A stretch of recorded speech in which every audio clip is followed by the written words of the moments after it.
So I just want to make sure people know that you go search the literature, find out what others have done, find out about as much as you can, because you save an awful lot of time, an awful lot of money. That said, you're then in a place to figure out, well, where are we in terms of answering all these questions about what we're going to say and who we're going to say it to.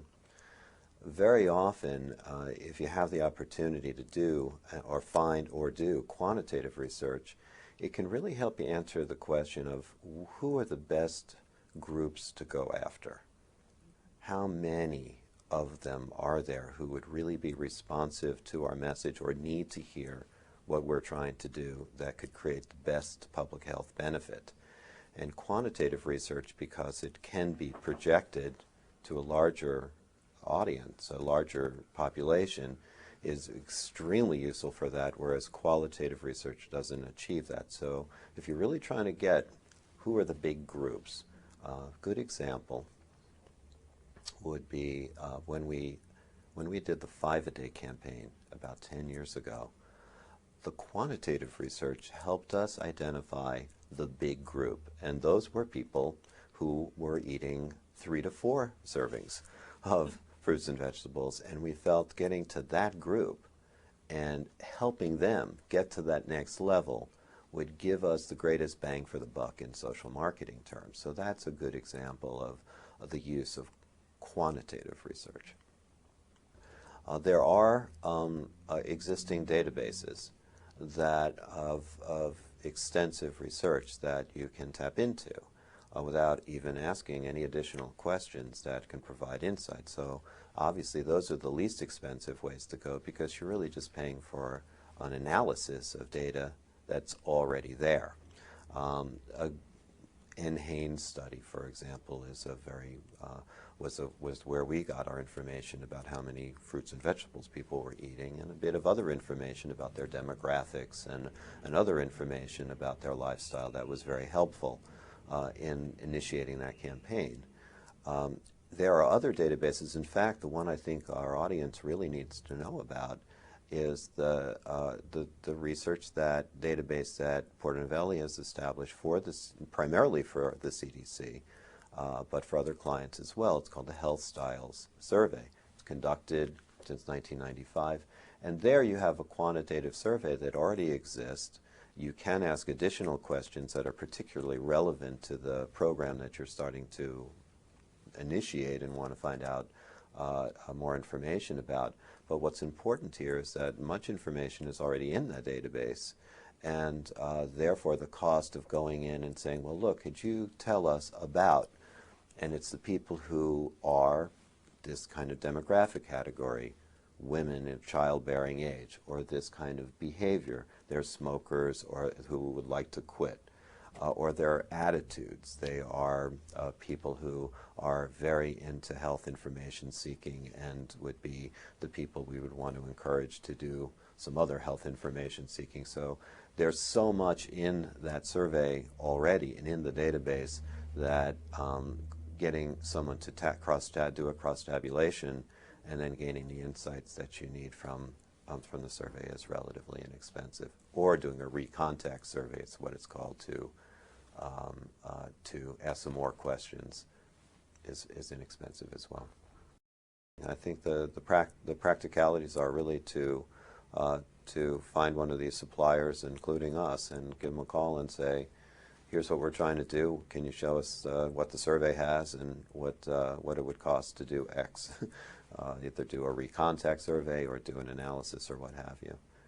Or call an omnibus survey supplier, and there are many of them, and jump on their survey. So the quantitative is very good. Also, I will say, and maybe I should emphasize this, very often in the work we do in social marketing, we are being looked at very carefully to see what our programs really achieve.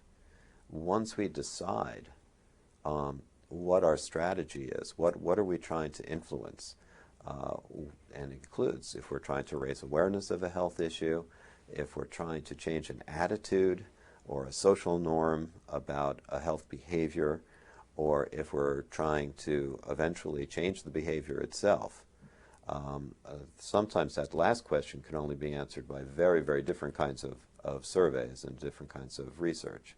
But if it's intention to change behavior or reported behavior change, very often all three of those can be benchmarked and tracked through quantitative surveys, and only through quantitative surveys. So I want to make sure people know that evaluation, the summative evaluation, or the progress kinds of monitoring, not just the planning and how do we do it, but the marking your achievements or lack of progress is very important. Trying to think of an example for you. Probably one of the most famous recent social marketing programs that most people know about is the Truth campaign, the youth prevention campaign. There's one nationally now, but the original campaign was in Florida.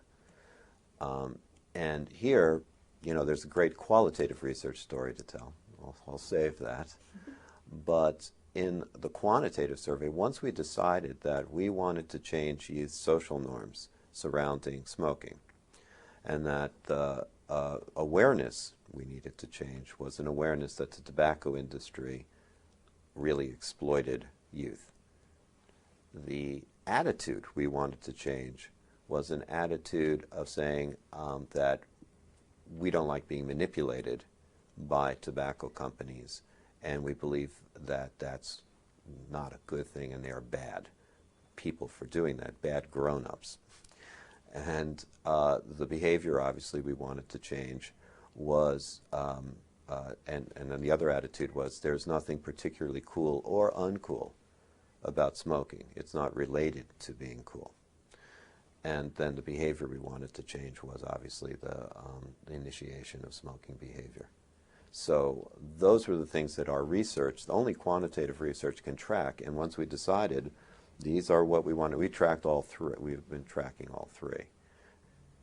And what really created the insight was qualitative research done on the street, sending young people out to hang out with what we consider to be edgy or high sensation-seeking youth, and just talking and hearing how they felt about smoking and how they felt about what they knew about the tobacco companies, which was nothing.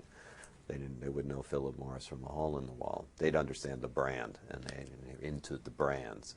So everything that came out of the Truth campaign was based on an insight that you really could not talk about health, and you could not talk from adults to youth. It had to be, let's replace all the excitement and adventure and risk-taking by getting a rebellion going against the tobacco companies. And they are the bad guys, and never talk about smoking. Never say don't smoke, ever, ever. If you know absolutely nothing, as we knew absolutely nothing when we started the March of Dimes campaign on prematurity, there was no literature on who knew what about prematurity. So there's nothing to do quantitatively. We couldn't figure out how to dimensionalize the audience beyond that. We knew it would probably be women,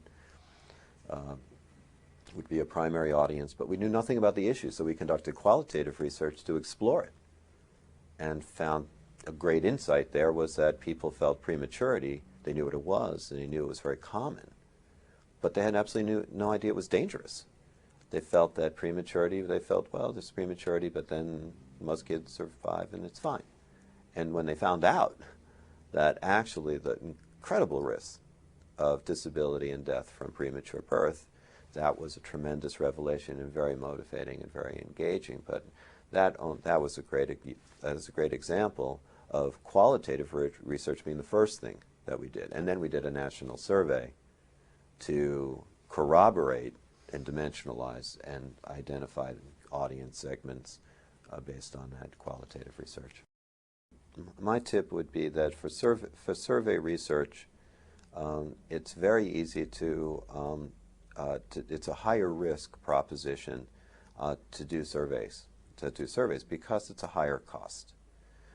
So my tip would be, first of all, don't do it until you're absolutely sure the question's not been asked somewhere. It's pretty rare that you find something that's so new, like the prematurity question, that there's nothing on it. So don't do that.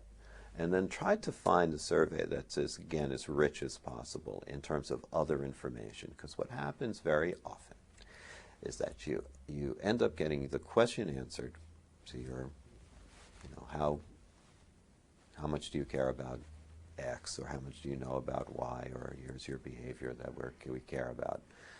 And then you ask your question and say, we've got to save money, how we'll put it on an omnibus survey. And what you get is a whole lot of demographic cross-tabulations. You can cross-tabulate it against sex, and or gender, and age, and income, and it's a pretty thin gruel of information. And if you really want to get the rich tapestry that can help you plan a communications campaign, try to figure out how to put it on to a richer survey of, that asks people what their lifestyle is, what other health behaviors they're engaged in, their beliefs, their attitudes, their media habits, because very often you're going to want to find out, how do we reach them? What are the credible vehicles? Who are the credible spokespersons? Who's going to be the, how do they respond to different audiences? So even if you don't get that out of your survey, frankly, you've got to sort of then find out, well, what do we know from other research that could help answer those questions? If you can get it all in one place, you've really got something going. And that's why we're so happy about this, again, for the health style survey, because that's what we've tried to do, is get the attitudes, the behavior, the lifestyle, the demographics, the media habits, and all of this in one place, in one survey with one group, and therefore you can cross-tabulate to your heart's content.